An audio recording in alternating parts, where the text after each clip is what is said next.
As an add-on to the video I did about the police shooting of the kid in Horsley Hill, South Shields, this is an update.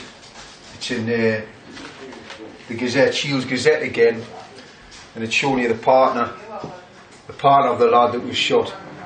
Tells how she's grieving over the loss of him, you know. But also goes on to say that people who knew the lad, I didn't know him personally, but people who knew the lad would say that he was kind-hearted and that it was basically out of character what he did. And I'm going to repeat what I said in my first video, that it's obvious to me that he was crying for help. It was a cry for attention. So before I end this part of the video, I'm just going to say something here, right? As far as rights are concerned, right?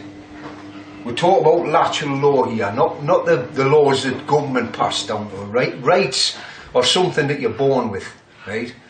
Now, the word right itself comes from right action, right?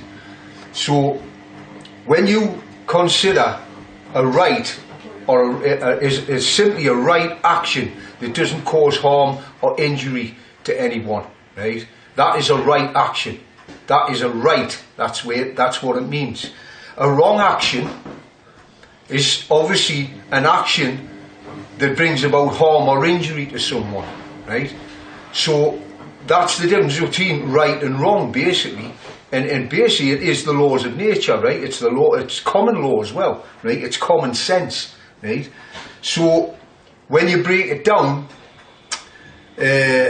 what happened that night when that kid got shot, the police will justify what they did by saying that he had a gun, right? Which turns out to be basically a toy, a BB gun, right? And again, it's becoming more frequent where the cops just shoot and ask questions later, right? Now, as far as I'm concerned, the right action, right? The kid who had the gun, right? Basically, he hadn't committed a wrong action because he hadn't hurt anybody. He hadn't committed any harm or injury. Whatever he was doing, you know, and even though he was waving it about in the street and that, he hadn't actually hurt anybody in the process, right? As opposed to the police, or the police officer that shot him, who committed the wrong action, right? Because the wrong action, the action that he committed, basically brought about the death of that kid, right? Now there's the difference. This is what we're talking about. The government and the police will have you believe that they have the right, right, to go around killing people, shooting people, tasering people, simply because they say they have assumed authority, right? Now, what I'm saying to you is this, right?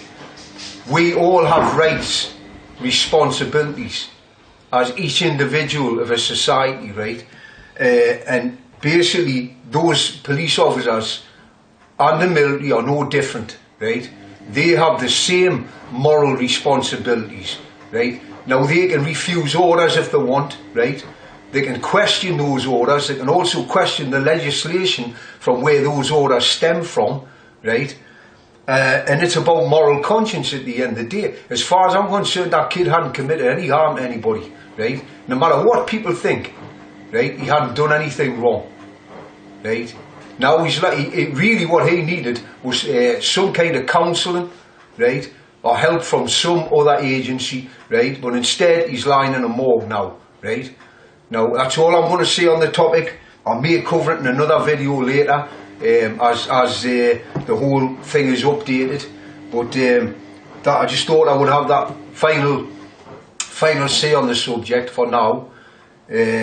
So keep an eye out for my next videos.